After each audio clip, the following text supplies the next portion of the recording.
नमस्कार दोस्तों, आज हम बात करते हैं सिक्स्थ हाउस के बारे में। घरों के रहस्य को हम किसी भी फॉर्म तक या किसी भी हद तक इंटरलिंक कर सकते हैं। एस्ट्रोलॉजी में जो लोग इंटरेस्ट रखते हैं वो इन हाउसेस को बहुत ही अच्छे तरीके से समझें, क्योंकि इन हाउसेस के अंदर कई ऐसी अनसुलझी चीज़ें होती हैं जो आम तौर पर हम एकेडमिकली नहीं पढ़ पाते। ज्योतिष का सब्जेक्ट वैसे भी इतना विशाल है कि इसको किसी भी हद तक लर्न किया जा सकता है, समझा जा सकता है।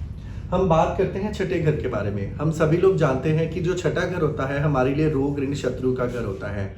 आम भाषा में देखा जाए तो ये घर वो घर है जहाँ पे झगड़ा होता है। मतलब कोई भी ऐसा स्थान जो झगड़े का होगा वो हमारा सिक्स्थ हाउस कहलाता है। यहाँ तक कि अगर हम बात करें जो कोर्ट रूम होता है, आसान भाषा में कहा जाए तो वो छठे घर को रिप्रेजेंट करता है। छठे घर को अगर हम भावत भावम के अकॉर्डिंग देखें, भावत भावम शब्द का मतलब है जो घर जैसा फल देता है उससे उतनी ही गिनती का घर हमें सेम फल देता है। अगर हम छठे घर की बात करें तो छठा घर हमारे पांचवें का दूसरा घर होता है। ध्यान से समझने की कोशिश कीजिए। कई बार कुछ ऐसे शब्द होते हैं जिनको हम आमतौर पर समझ नहीं पाते। जैसे इसको समझने की कोशिश करिए तो हमारी जो वो लोग जिनको हम प्यार करते हैं या जिनसे हम लव मैरिज के बारे में प्लान करते हैं या जिनके साथ किसी भी इंसान का लव चल रहा होता है, उनकी ब्यूटी छठे घर से आती है।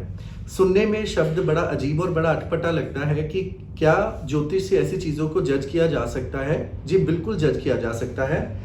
जैसे हमारा दूसरा घर हमारे फेस एक्सप्रेशन या ब्यूटी का होता है, इसी प्रकार जिन लोगों से हम प्यार करते हैं उनकी ब्यूटी छठे घर से आती है। मतलब जो कि हमारे पांचवें का दूसरा घर होता है, क्योंकि पांचवा घर उन लोगों का है जिनसे हम लोग प्रेम करते हैं।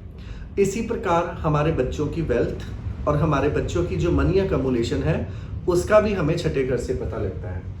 इसी प्रकार अगर मैं बात करूं, छठा घर हमारे चौथे घर का तीसरा घर है। हमारी एफिशिएंसी, हमारी बोल्डनेस हमारे तीसरे घर से आती है।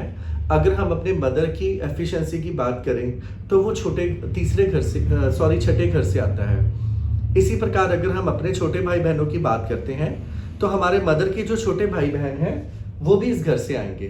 तो छठा घर हमारे रोग ऋण शत्रु के साथ साथ हमारे प्यार करने वाले लोगों की ब्यूटी, हमारे बच्चों की अकमुलेशन और हमारे मदर की एफिशिएंसी और हमारे मदर के छोटे भाई बहन, जिस प्रकार हमारे तीसरे घर से हमें हमारे छोटे भाई बहनों के बारे में पता लगता है, उसी प्रकार छठे घर से हमारे छोटे मामा या हमारी छोटी मासी के बारे में पता लगेगा, जहाँ से हमारे मदर के छोटे भाई बहन आते हैं और किसी ना किसी तरीके से हमारे मदर के जो कम्युनिकेशन स्किल्स हैं वो भी छठे घर से आते हैं। तो इसी प्रकार अगर हम छठे घर की बात करें, ये फोर्थ फ्रॉम थर्ड होता है। फोर्थ फ्रॉम थर्ड का मतलब हो गया जिस प्रकार हमारी गाड़ी का सुख, हमारे घर का सुख हमारे चौथे घर से आता है, उसी प्रकार हमारे छठे घर से हमारे तीसरे का चौथा घर आता है। हमारे छोटे भाई बहनों का सुख या हमारे छोटे भाई बहनों का गाड़ी का सुख आता है। हमारे दूसरे घर का पांचवा घर, आसान सी भाषा में कहा जाए ऐसी अर्निंग जो हमें सिंगिंग से आती है। हम लोग आमतौर पर समझते हैं हमारा पांचवा घर वो है जो हम अपने ज्ञान से पैसा अर्न करते हैं। हमारा दूसरा घर हमारी स्पीच का घर होता है। इसी प्रकार स्पीच का पांचवा घर जो चीज़ें हम लोग अपनी स्पीच से अर्न करते हैं। और सिंगिंग जैसे की बात की जाए, सब्जेक्ट की या ऑक्यूपेशन के बारे में बात की जाए, तो ये ऐसी चीज़ होती है जहाँ से हम लोग ये जज कर पाते हैं कि हमें जो सिंगिंग से अर्निंग होगी वो कैसी होगी। और हम ये भी जानते हैं कि जो लोग अगर कोई कंपाउंडर की बात करें, डॉक्टर की बात करें, तो वो छठे घर से कारोबार के तौर पर आता है। आसान भाषा में देखा जाए, अगर हम सब्जेक्ट्स की भी बात करें, हमें हर घर से कोई ना कोई सब्जेक्ट भी आता है। अगर कोई भी जातक मेडिकल साइंस में तरक्की करना चाहता है या स्टडी करना चाहता है, बायोलॉजी में स्टडी करना चाहता है, और इसी के साथ साथ अगर वो केमिस्ट्री में वर्क करना चाहता है या इसके साथ साथ वो जुडिशरी में स्टडी करना चाहता है, तो छठा घर बहुत ही बेस्ट घर माना जाता है। जैसे आपको याद होगा हमने फोर्थ हाउस में होम साइंस जैसा विषय पढ़ा था, तो जुडिशरी या मेडिकल साइंस जैसा विषय भी छठे घर से आता है। यहाँ से उस चीज़ की स्टडी भी की जा सकती है। इसी प्रकार दूसरे का पांचवा घर देखा जाए तो हमारी सिंगिंग से जो हमें बेनिफिट होगा, उससे हमें कितना गेन हो सकता है, उससे छठा घर देखते हैं। और आम भाषा में देखा जाए लगन का छठा घर हमारे रोग ऋण शत्रु के बारे में जैसे हम शुरू से समझते हैं, और ये भी कहा जा सकता है जहाँ से हमारे सर्वेंट्स आते हैं वो भी छठे घर को ही सिग्निफाई करता है। हमारे 12वें घर का 7वां घर, 12वें के 7वें घर का मतलब आप समझ सकते हो। 12वां घर हमारे दुश्मनों का घर होता है। हमारे दुश्मनों का जो स्पाउस होता है, हमारे जो हिडन एनिमीज का स्पाउस होता है, वो यहाँ से आता है।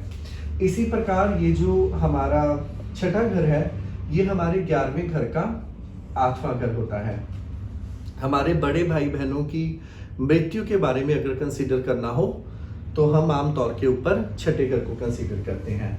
हमारे कारोबार का देखा जाए 9वां घर, हम सभी लोग जानते हैं कि हमारा जो लॉन्ग ट्रैवल होता है वो हमारे 9वें घर से आता है। जिस प्रकार हमारा लॉन्ग ट्रैवल हमारे 9वें घर से आता है, उसी प्रकार हमारे प्रोफेशन के मुतल्लिका जो भी हमारा ट्रैवल रहता है वो हमारा छठे घर से आएगा, क्योंकि 6th house 9th from 10th house होता है। इसीलिए लक आफ्टर प्रोफेशनल लाइफ के लिए भी हमें 6th हाउस को कंसीडर करना पड़ता है। आमतौर पर हम छठे घर को बुरा मानते हैं, लेकिन किसी भी बिल्कुल स्टार्टिंग की स्टेज में किसी भी घर को अच्छा या बुरा माना जा सकता है। लेकिन एक ही घर हमें कई सारे तरीकों से फल देता है। उसको पूर्ण रूप से खराब मान लेना या पूर्ण रूप से सही मान लेना, ये पूरी तरह से सही नहीं होता। हमारे अपने अपने सर्कमस्टांसिस के अकॉर्डिंग, हालातों के अकॉर्डिंग, डिसीजन के अकॉर्डिंग, फैमिली के अकॉर्डिंग या हमारे रहन सहन के अकॉर्डिंग हमें इन सारी चीज़ों को कंसीडर करना होता है, जो हम धीरे धीरे अभी समझते जाएंगे और हमें एक स्टोरी मेकिंग की फॉर्म में ये सारी चीज़ें हम लर्न कर पाएंगे। इसी प्रकार जो छठा घर होता है ये हमारे 9th का 10th हाउस होता है। 9th हाउस भी 10th हाउस जो हमारा 6th हाउस है, 10th फ्रॉम 9th हाउस है। जिस प्रकार हमारा 10th हाउस हमारे प्रोफेशनल करियर को रिप्रेजेंट करता है और हमारे पिता को भी करता है, उसी प्रकार 9th हाउस भी हमारे पिता को सिग्निफाई करता है।